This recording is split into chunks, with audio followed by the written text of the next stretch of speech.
उपवास मतलब एकादशी उपवास। एका का मतलब होता है कि 11 और 10। एकादशी 1 और 10 11, इसको संस्कृत में 11 बोलते हैं। एकादशी जो हो गया, जैसे कि एक प्रथमा हो गया, तो प्रथमा जिस दिन गोवर्धन पूजा होती है उस दिन प्रथमा बोलते हैं, उस डेट को, उस तिथि को। ऐसे ही 15 तिथियां होती हैं उजाले में और शुक्ल पक्ष में, और 15 तिथि जो है कृष्ण पक्ष में होती हैं। तो टोटल मिला के एक महीना होता है। द्वितीया हुआ, और उसके साथ साथ भाई द्विज भी उसको बोलते हैं कुछ लोग, जो है द्वितीया के दिन, जो गोवर्धन पूजा के बाद आता है।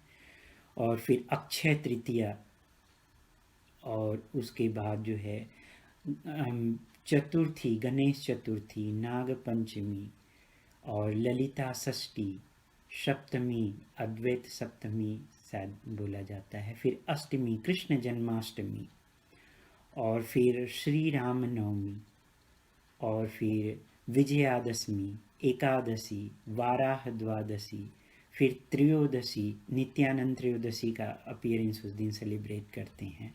फिर चतुर्दशी, अनंत चतुर्दशी भी होता है, और उसके साथ साथ और भी कोई एक डेट है चतुर्दशी के दिन। और फिर उसके साथ साथ दिवाली हो गया अमावस्या के दिन, और फिर पूर्णिमा के दिन गौर पूर्णिमा सेलिब्रेट करते हैं। तो ये अलग अलग तिथियां हैं, इस तरह से जोड़ा जाता है। तो अब चूँकि आते हैं कि 11वां जो तिथि है शुक्ल पक्ष और कृष्ण पक्ष, इसका मतलब कि महीने में 2 बार एकादशी आती है। तो उपवास, उप का मतलब होता है, संस्कृत जो मीनिंग है वह है नजदीक। वास मतलब कि निवास करना। किसके नजदीक निवास करना? भगवान हरि के नजदीक रहना। ये एकादशी का दिन जो है वो भगवान हरि के नजदीक रहने का दिन बताया गया हुआ है। और इस दिन और इसी को, एकादशी तिथि को हरिवास तिथि कहते हैं। इसका मतलब कि इस दिन भगवान हरि का वास बहुत ही ज़्यादा, और इसको मदर ऑफ डिवोशन डे भी बोला जाता है, यानी कि भक्ति की माँ। जिस दिन हम एकादशी के दिन अगर कुछ करते हैं तो बहुत ही उसका फल मिलता है। ये हम चूँकि जो आध्यात्मिक है वो हम थोड़ा थोड़ा बता रहे हैं, लेकिन इसके बाद हम वैज्ञानिक आधार पर भी हम चलेंगे। और जो 11वां तिथि है, जो हमारे 11 सेंसेस हैं, 5 जो है ज्ञान प्राप्त करने वाले, और 5 जो है कार्य करने वाले सेंस, और उसके साथ साथ मन हो गया। ये 11 जो है इंद्रियां, ये इनको जो है कंट्रोल में करना है, इनको इंगेज करना है। कंट्रोल का मतलब कि इसको भगवान की सेवा में लगाना, उस दिन फुल्ली उसको पूरी तरह से भगवान की सेवा में लगाना है, इन सेंसों को, इन इंद्रियों को जो है। तो ये एकादशी के दिन, और इसीलिए इसको माधव तिथि भी बोला जाता है, एकादशी तिथि को जो है। और अब हम आते हैं वैज्ञानिक आधार पर कि विज्ञान क्या बोलता है एकादशी के बारे में।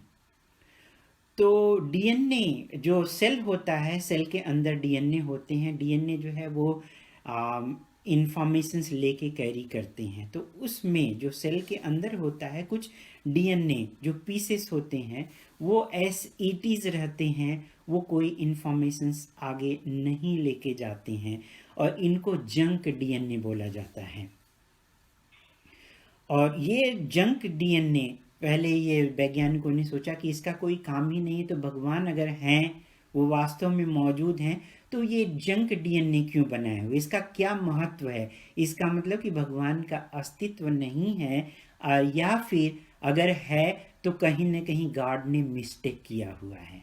ये जंक डीएनए के बारे में उन लोगों का ऐसा सोचना था, और इसी को टीलोमर भी बोलते हैं। और ये जो टीलोमर है, जंक डीएनए जो है, यह बीच में इंफॉर्मेशन रहता है, और इसके दोनों साइड में जो है इंफॉर्मेशन नहीं रहता है। तो जब सेल डिवीजन होता है तो ये थोड़ा पीसेस जो है कम होता जाता है। जितनी बार सेल डिवाइड होगा उतनी बार ये सेल जो है दोनों पीसेस लॉस होते हैं। और ये लास्ट जो है, और ये जो है मिडिल में जो इंफॉर्मेशन होता है, जब ये पूरी तरह से खत्म हो जाता है, डीएनए दोनों तरफ से थोड़ा थोड़ा पीस लॉस हो रहा है, तो फाइनली एक स्टेज आता है जबकि वो खत्म हो जाता है, तो फिर इसका मतलब कि वो सेल डिवीजन फिर वो नहीं होता है, उस समय उसकी मृत्यु हो जाती है। ये वैज्ञानिकों ने पाया बाद में कि इसका क्या है, इस टीलोमर्स के ऊपर स्टडी किया तो उसमें भी उन लोगों ने पाया कि ये एक सेल डिवीजन जो हो रहा है, रिप्लिकेशन जो हो रहा है, स्प्लिट हो रहा है, एक लिमिट तक ही हो सकता है, 40-80 टाइम तक ही ये हो सकता है, उससे ज़्यादा नहीं। और जब ये लास्ट में पहुंचेगा तो ये टीलोमर्स जो है वो पूरी तरह से लॉस हो जाते हैं, मतलब उसके बाद फिर वो व्यक्ति की मृत्यु हो जाती है। तो इसके बारे में नोबेल प्राइज भी 2009 में वैज्ञानिकों को मिला हुआ है कि ये जो है, और फिर उन लोगों ने स्टडी में पाया कि ये जो टीलोमर्स जो कि इनकी जो स्पीड है, इसको जो सेल को स्प्लिट करने की जो कैपेसिटी है, उसको अगर कम कर दिया जाए, उसको रिड्यूस कर दिया जाए, तो फिर लाइफ का जो ड्यूरेशन है वो व्यक्ति की आयु बढ़ सकती है।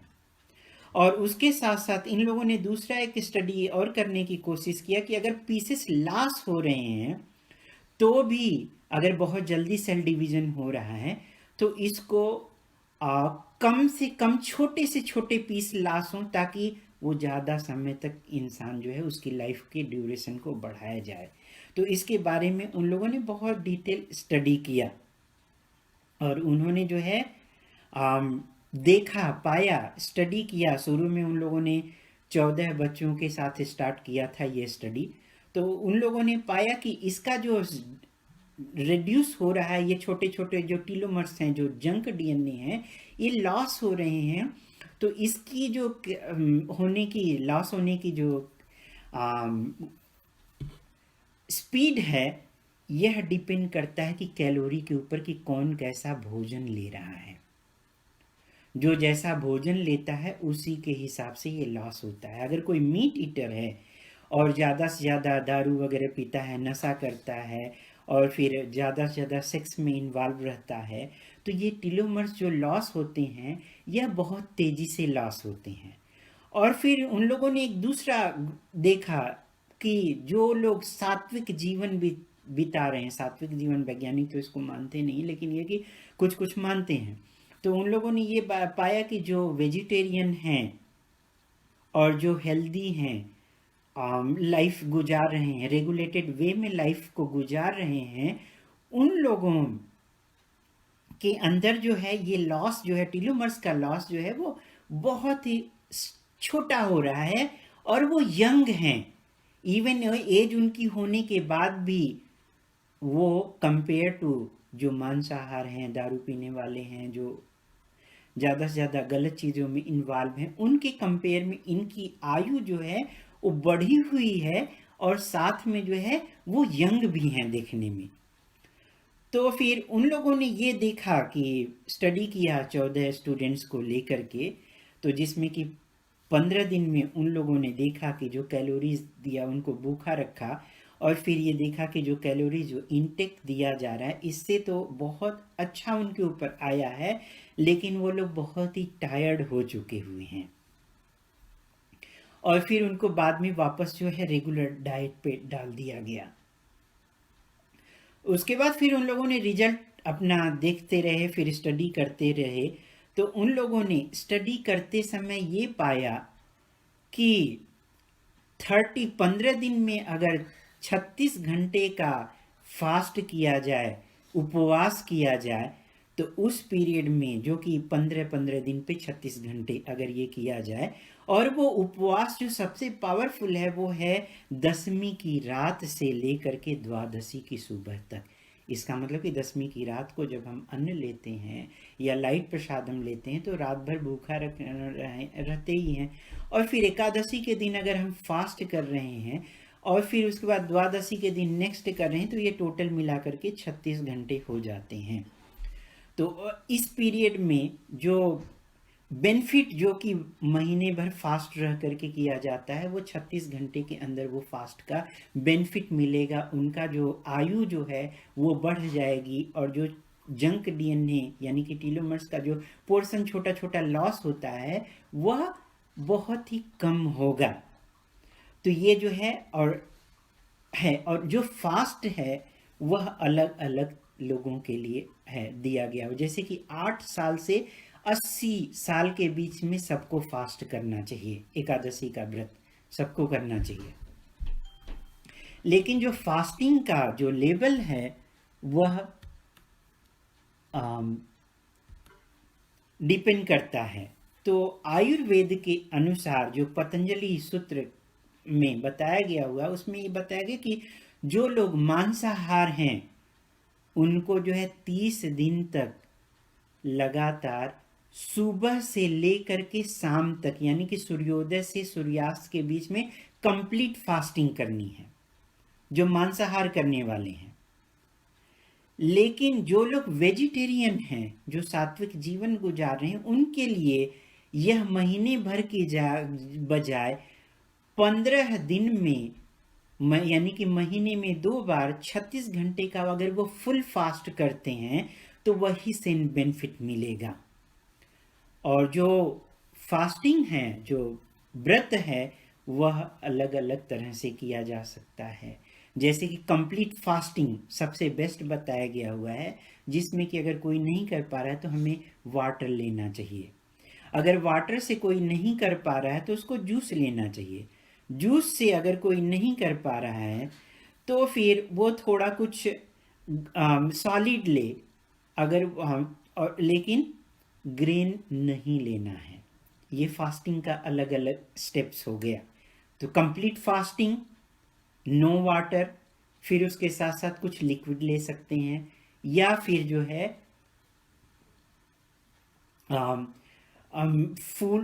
फ्रूट्स वगैरह ले सकते हैं, फल वगैरह फलाहार कर सकते हैं, या फिर कुछ सॉलिड्स ले सकते हैं, लेकिन ग्रेन नहीं।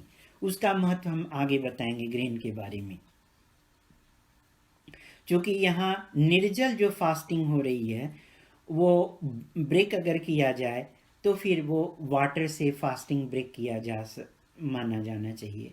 या फिर जो जूस ले रहा है वह कोई फ्रूट ले करके कर सकता है, जो फ्रूट ले रहा है वो कोई सॉलिड करके कर सकता है, या जो सॉलिड ले रहा है वो ग्रेन से इसको फास्ट को ब्रेक कर सकता है। और जो ब्रेकिंग है एकादशी की, जो ब्रेकिंग है फास्ट ब्रेकिंग, वह द्वादशी के दिन पर्टिकुलर मुहूर्त में, उसको पारण बोलते हैं, उसी पीरियड में उसका महत्व बताया गया हुआ है। तो चूंकि बात आती है कि क्यों जो है ये ग्रेन और बीन से हमें फास्टिंग करनी है, तो जो वाटर है, चूंकि हम वाटर की फास्टिंग बता रहे हैं, तो जो कंप्लीट फास्टिंग कर रहे हैं वो अगर नहीं कर पाते हैं तो उनको जल अगर लेते हैं तो थोड़ा थोड़ा ल्यूक वार्म वाटर से फास्टिंग करना चाहिए। मतलब कि जो हमारे अंदर सलाइवा है वह बहुत ही पावरफुल है। और जब हम सुबह सो करके उठते हैं तो आयुर्वेद के हिसाब बताया गया हुआ है कि हमें सुबह पानी पीना चाहिए, और वो भी जो है वार्म वाटर लिए तो बेस्ट है, और उसको घूंट घूंट में पीना है, डायरेक्ट वाटर पीना नहीं। क्योंकि जब हम सलाइवा को उसको च्यू करके अच्छी तरह से पीते हैं, सिप करते हैं, तो फिर वो हमारी जो सलाइवा होती है, लार जो निकलता है, वह जा करके पेट में जो कुछ गलत पदार्थ रात भर के निकले हुए रहते हैं, जो बॉडी में टॉक्सिन्स हैं, जो विषैले पदार्थ हैं, उसको वह पूरी तरह से नलीफाई कर देता है। तो इस तरह से वह बहुत ही इम्पॉर्टेंट है। और दूसरा ये है कि बताया गया कि खाने के बाद पानी नहीं पीना चाहिए। क्यों? पानी बहुत ही इम्पॉर्टेंट है। हमारे शरीर के अंदर ऑलमोस्ट 75% टू 80% वाटर है। तो लेकिन जब हम खाना खाते हैं तो उस समय जठराग्नि उत्पन्न होती है, यानी कि भोजन को पचाने के लिए जो अन्न उत्पन्न हो, जो अग्नि उत्पन्न होती है, उसको जठराग्नि बोलते हैं। और भगवान कृष्ण भगवद गीता में बोलते हैं 15वें अध्याय में कि मैं ही जठराग्नि हूँ जो कि भोजन को पचाता हूँ सबके अंदर। तो जब हम उसके ऊपर आग के ऊपर पानी डाल देंगे तो वो कहाँ, वो तो बुझ जाएगा। तो जठराग्नि बुझ जाएगी तो फिर हमें जो है पेट में गड़बड़ी होगी, हमारे शरीर में बीमारियां आएंगी। इस तरह से ये आयुर्वेद के हिसाब से हमें पानी बहुत ही इम्पॉर्टेंट, लेकिन कब लेना है ये भी बहुत महत्वपूर्ण है। तो सुबह जब हम सो के उठते हैं तब लेना चाहिए पानी, और जम के पीना चाहिए, और वो भी घूंट घूंट में पीना चाहिए, पोर्शन पोर्शन में, डायरेक्ट गले में नहीं निगल जाना है। और लुक वार्म लेना चाहिए। लेकिन अब चूंकि बात आ रही है कि एकादशी के दिन जो है अन्न और दाल वाली चीज़ें क्यों नहीं खानी चाहिए, ये प्रश्न आता है। क्योंकि fasting from beans and grains सबसे मोस्ट इम्पॉर्टेंट है कि अगर हम पूरी तरह से निर्जल फास्ट करें तो द बेस्ट है। लेकिन एकादशी के दिन हमको जम के कीर्तन भी करना है, और उसके साथ साथ हमें जपा भी करना है, और फिर अपने सेंसेस को, पूरे इंद्रियों को भगवान की सेवा में इंगेज करना है। तो हम पूरी तरह से उस योग्य नहीं है, उस स्टेज पे नहीं है कि हम लोग बिना प्रसाद खाए कुछ जो है हम लोग व्रत कर सकें 36 घंटे का। तो इसलिए हम जो निर्जल रह सकता है वो रहे, नहीं रह सकता है तो पानी से करे, पानी से नहीं रह सकता है तो कुछ जूस पी करके रहे, जूस से नहीं कर सकता है तो वो फ्रूट्स वगैरह कुछ खा करके करे, इस तरह से। लेकिन अन्न नहीं लेना है। अन्न की बात इसलिए बात की अब हम चूंकि ये साइंटिफिक आधार दिए थे, कुछ आयुर्वेदिक भी हमने इसमें बताया, पानी का हम महत्व जो है, और अभी हम आ रहे हैं। और उसके साथ साथ जो है आयुर्वेदिक के हिसाब से जो लोग मीट ईटर हैं उनको महीने भर फास्ट करना चाहिए, सूर्योदय से लेकर के सूर्यास्त तक, तब जा कर के वो सही दिशा में जाएंगे। और फिर जो लोग वेजिटेरियन हैं उनको 36 आवर्स फास्ट करना है फुल। तो अब चूंकि खगोल शास्त्र की बात आती है यहाँ पे, तो चंद्रमा के द्वारा ही ज्वार भाटा का इफेक्ट आता है, और चंद्रमा के द्वारा ही भगवान भगवद गीता में ही बोलते हैं 15वें अध्याय में कि मैं ही चंद्रमा के रूप में आकर के जो है सभी को भोजन पदार्थ देता हूँ, क्योंकि चंद्रमा के द्वारा ही फ्रूट्स और वेजिटेबल्स ये सब तैयार होते हैं, उनके प्रकाश से ही वो सब तैयार होते हैं। तो फिर चंद्रमा के द्वारा जो ज्वार भाटा है वो भी हाई टाइड उसको इंग्लिश में बोलते हैं, और लो टाइड भी, जो कि समुद्र का पानी जो है नीचे चला जाता है और समुद्र का पानी ऊपर जो उठता है वह ज्वार भाटा वो खींचता है ऊपर की तरफ। और फिर ये हाई टाइड ज्वार भाटा में तो शरीर के अंदर ऑलमोस्ट 75 से 80% तक वाटर है। तो जब हम इसमें भोजन को रख लेंगे, अन्न जब रखते हैं तो फिर अन्न को लिए कितना पानी देना पड़ता है, बहुत ही ज़्यादा उसमें पानी सोखना पड़ता है। उसके बाद फिर उसमें से पानी निकलता नहीं है। इवन जब हम कोई चावल कुक करते हैं तो उसमें 3 गुना पानी डालना पड़ता है। आटा में भी वही हाल रहता है। फिर उसके बाद उसको गलने के लिए भी, तो ये जो है पानी को होल्ड करके रखता है, और हमें उस समय पानी को ज़्यादा से ज़्यादा बाहर निकाल देना है। और अन्न जब शरीर के अंदर रहता है तो फिर ये जो है हमारे शरीर में एक तरह से, जब समुद्र समझिए कि कितना बड़ा महासागर है, उसमें ज्वार भाटा उठ जाता है वो हाई टाइड्स की वजह से, तो हमारे शरीर के अंदर कैसा इफेक्ट रहेगा वो हमें पता नहीं चलता है। तो इसलिए इसको सही दिशा में देने के लिए हमें फास्टिंग करनी है, ताकि हमारे शरीर से फ्लश हो जाए पूरी तरह से। और वाटर जो है द बेस्ट है। तो इसलिए अन्न उस पीरियड में नहीं लिया जाता है।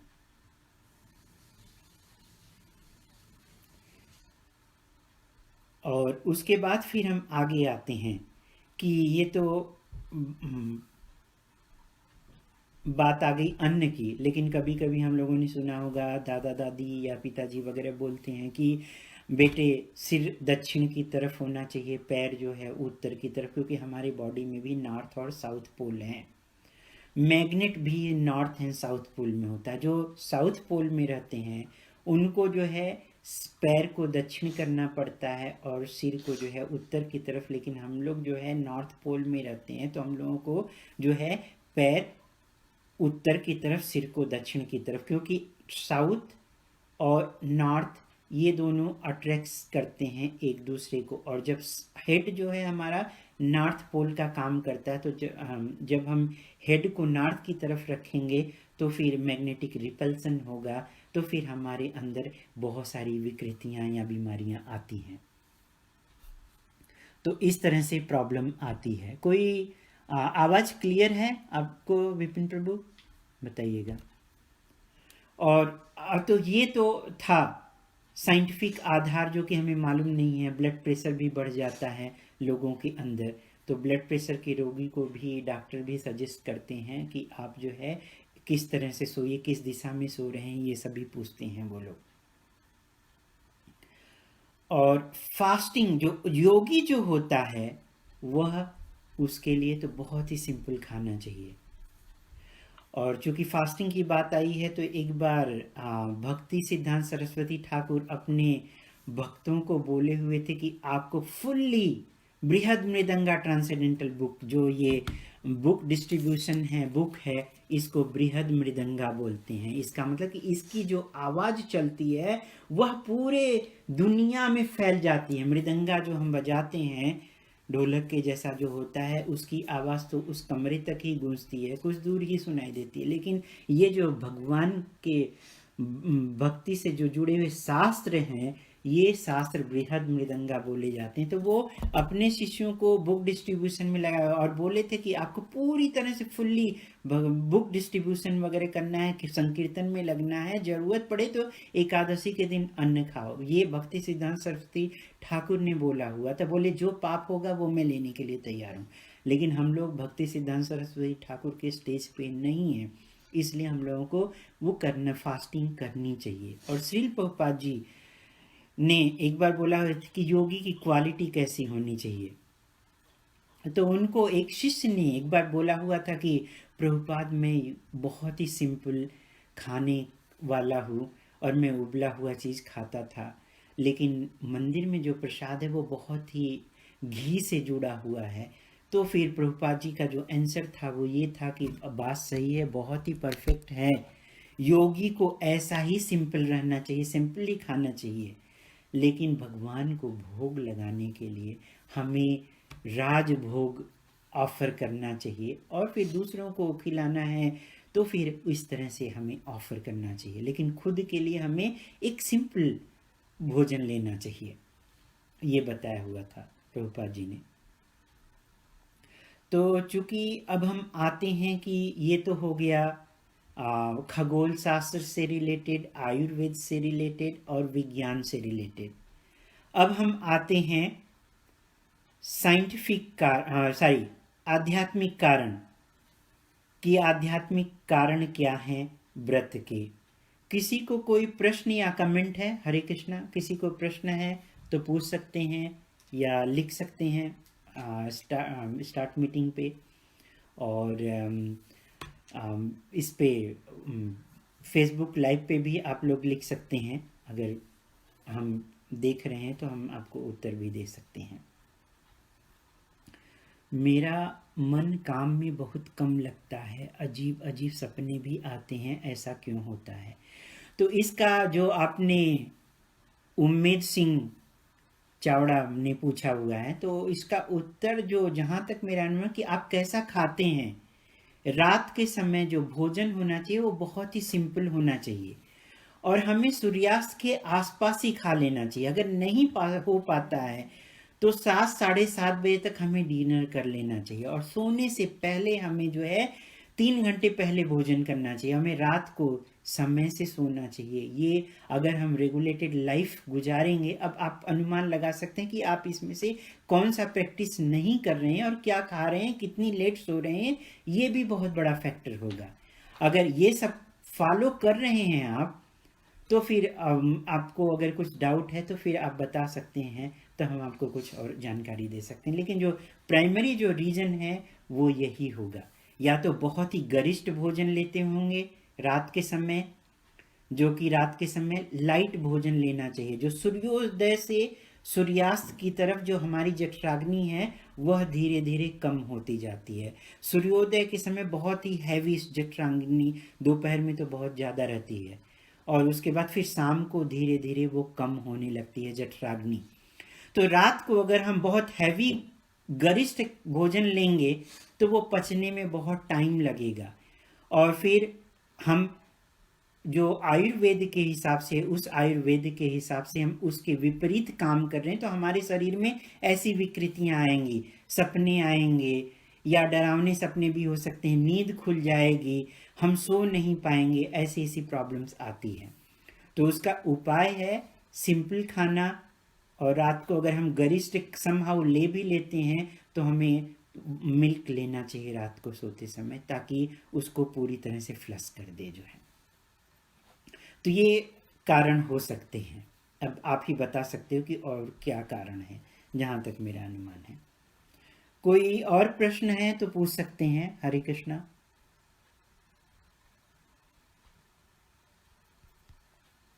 ओके,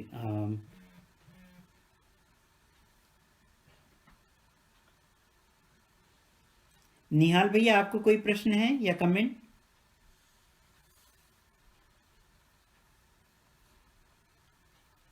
ठीक है, तो हम आगे बढ़ते हैं। विपिन, कोई प्रश्न है तो आप लिख सकते हैं या अनम्यूट करके बोल सकते हैं। तो अभी हम आ रहे हैं आध्यात्मिक कारण, कि आध्यात्मिक कारण क्या है। तो जब भगवान ने इस भौतिक जगत की रचना की हुई थी, तो एकादशी के व्रत के बारे में सबसे पहले जैमिनी ऋषि ने शास्त्रों में पूछा हुआ। जैमिनी ऋषि जो थे वह व्यासदेव के शिष्य थे, एक वेद के भी ज्ञाता हैं वो। तो उन्होंने व्यासदेव से पूछा था कि एकादशी का महात्म्य क्यों इम्पॉर्टेंट है और क्यों किया जाता है, थोड़ा हमको इसको विस्तार से बताइए।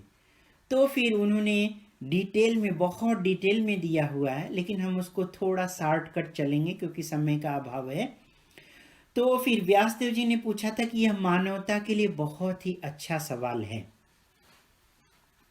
और फिर उन्होंने बताया कि जब भगवान ने सृष्टि की रचना की, तो उस सृष्टि की रचना के साथ साथ उन्होंने एक पाप पुरुष का भी रचना किया हुआ था।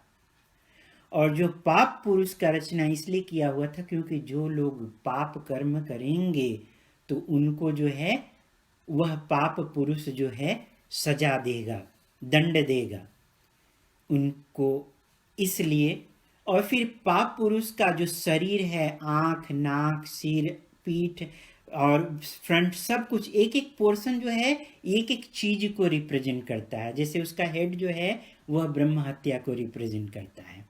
तो इस तरह से ये पाप पुरुष जो है सबको सजा देते हैं यमलोक में।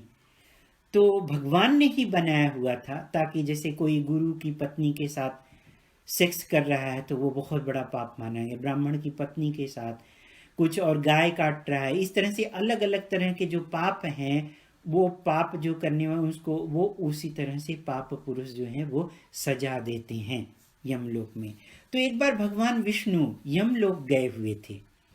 जब वो यमलोक गए हुए थे तो वहां देख रहे हैं कि बहुत ही तेजी से तड़पने की आवाज आ रही है, जैसे किसी को मारा जा रहा है, काटा जा रहा है। जानवर को जब हम काटते हैं तो वो कैसे रोता है या चिल्लाता है, तो इस तरह की आवाजें आ रही थी। तब उन्होंने यमराज को पूछा कि आखिर ये आवाज कहाँ से आ रहा है। तो फिर यमराज ने बोला कि प्रभु, ये तो आपने पाप पुरुष सबको, जो पापी लोग हैं उनको सजा दे रहे हैं। तो बोले इसको कैसे बंद किया जाए, ये तो बहुत ही खतरनाक है। तो उन्होंने बोला ये तो आपने ही बनाया हुआ है। और फिर उनका जो, उनके दुखों को देख करके भगवान विष्णु के हृदय में करुणा उत्पन्न हुई, और जो करुणा उत्पन्न हुई है तो उनकी करुणा से ही, और भगवान विष्णु जो है बहुत ही करुणिक भाव में आ गए हुए थे, तो उनकी करुणा से एक जो है देवी उत्पन्न हुई। और फिर उन्होंने बोला कि जो आज के दिन आपका नाम लेगा और जो आपका कीर्तन करेगा और जो आपको अच्छी तरह से सर्व करेगा, वो जो है पूरी तरह से मुक्त हो जाएगा। तो जब उन लोगों ने सुना, जो पापी लोग थे जिनको सजा दे रहे थे पाप पुरुष, उन लोगों ने, वो सब मुक्त हो गए। उसके बाद तो भगवान चले गए।